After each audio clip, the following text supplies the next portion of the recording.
आज भगवान श्रीकृष्णଙ୍କର जन्मोत्सव किंवदंती अनुसार भाद्रव कृष्ण पक्ष अष्टमी तिथि रे प्रभु श्रीकृष्ण देवकी और वासुदेवଙ୍କ पुत्र भावरे मथुरारे जन्म ग्रहण करथिले। एही तिथि रे राति रे कृष्ण को ध्यान कले और तांको नाम नै मंत्र जप कले सांसारिक मोहमाया जनित आसक्ति दूर हुए बोली विश्वास रहिछि। जन्माष्टमी पई उत्सव मुखर होई पड़िछि मठरू मंदिर सहरठू गाँ सोहेला ठारे थिबा श्रीकृष्णଙ୍କ मंदिर बा राधाकृष्ण मंदिर रे भक्तिमय परिवेश सृष्टि होईछि। उत्सव मुखर होई पड़िछि अंचल रे थिबा जगन्नाथ मंदिर सहित राधाकृष्ण मंदिर। मुन्ना डोलामणि पंडा आमर वर्षक थरे जन्माष्टमी आमर जगन्नाथ मंदिर जन्माष्टमी सबु गाँव छुआ मैंने बालिका मैंने सब आसिकी ठाने गोटे पर्व उत्सव करसुँ। आमर यहाँ परंपरा सब वर्ष एंदा भाद्रव मास अष्टमी के आम ये पूजा करसुँ। आम जगन्नाथ मंदिर भल भाव सब करसुँ। बाकी सुर का जेन कोरोना लगे सब दूरिया दूरिया रही सब करूँ।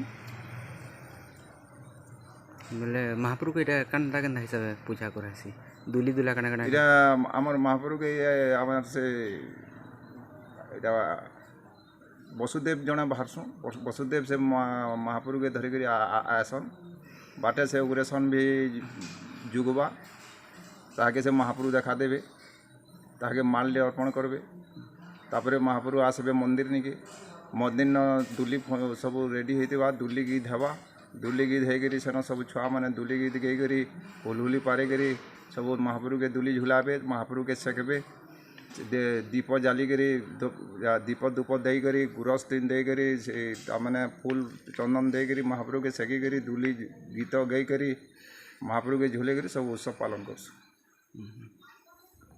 धन्यवाद। बरगड़रू सुनील भूयंक रिपोर्ट। बरगड़ जिलार अणजल सेचित अंचल खरीफ फसल में नियंटिया वर्षा जोगु चाषीर आर्थिक मानसिक शारीरिक मनोबल भांगी जाइछि।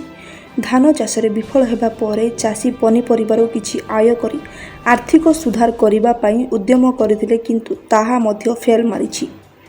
चलित वर्ष अंचल में पनीपरिबा चाष भल होइथिला। रोगपोक दाउरू रक्षा करी चाषी सामान्य अर्थ लाभ करिथिला। मात्र एबे हठात पनीपरिबा बजार दर तलकू खसिबारु चाषी को पुणी शक्त धक्का लागिछि। परिवार किपरि चलाइबे से नहीं चाषीर चिंता बढ़ी जाइछि।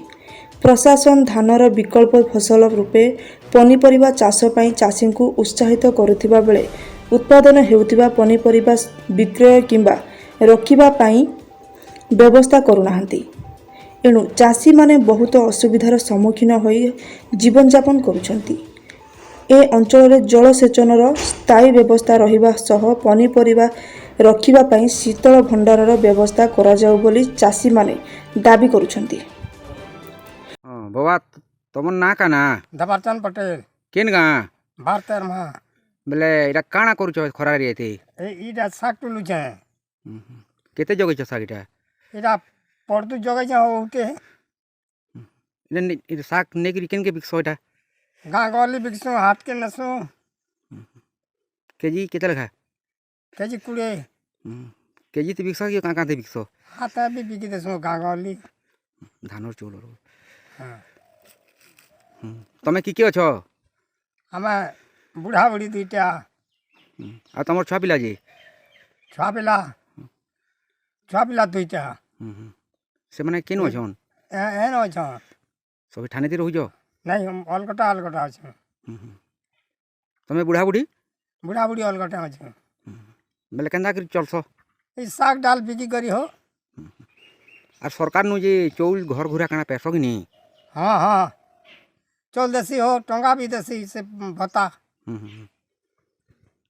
और बाकी टाइटा साग सुगा करी बिकी करी चौल चूल्हा धान धोना आनी करी खास खाली साग बुन सकी ओ भी काका नहीं साग बुन सो ए 12 मासी तुम साग हेसी। हाँ अषाढ़ा भाजी भी हो ई जन चाष करछो खरा मासे पेंटा किन मानु छोइरा बोरिंग खाली बोरिंग रो पेन है। हाँ धन्यवाद बाबा। बरगड़रू सुनील भूयंक रिपोर्ट कलिंग 9। ପ୍ରଶାସନ ଶୁଣିଲାଣି। ଡ୍ରେନ୍ ସଫା କଲେ ନୂଆଗୁଡ଼ା ସାହି ବାସିନ୍ଦା ସମନାଥ କଲାର, ଦାସ କଲାର, ବୁଡ଼ୁ କଲାର, ଗୁପ୍ତ କଲାର ଏବଂ ରଘୁ କଲାରଙ୍କ ଘର ଆଗରେ ଥିବା ଡ୍ରେନ୍ରେ ବର୍ଷା ପାଣି ଯାଇ ପୋତି ହୋଇଯାଇଥିଲା। ଫଳରେ ଯାହାକି ଅଳ୍ପ ବର୍ଷା ହେଲେ ବର୍ଷା ଜଳ ଡ୍ରେନ୍ ଦେଇ ନିଷ୍କାସନ ହୋଇପାରୁନଥିବାରୁ ଘର ଅଗଣାରେ ଜମି ରହିଥିଲା। ଘର ଅଗଣାରେ ଦୂଷିତ ପାଣି ଜମି ରହି ମଶା ମାଛିଙ୍କ ପ୍ରାଦୁର୍ଭାବ ଦିନକୁ ଦିନ ବଢ଼ୁଥିବାରୁ କେତେବେଳେ କିଏ ଜ୍ୱର ଏବଂ ଡେଙ୍ଗୁ ଜ୍ୱରରେ ପଡ଼ିଥାନ୍ତା ତାହା କିଏ କହିଥାନ୍ତା।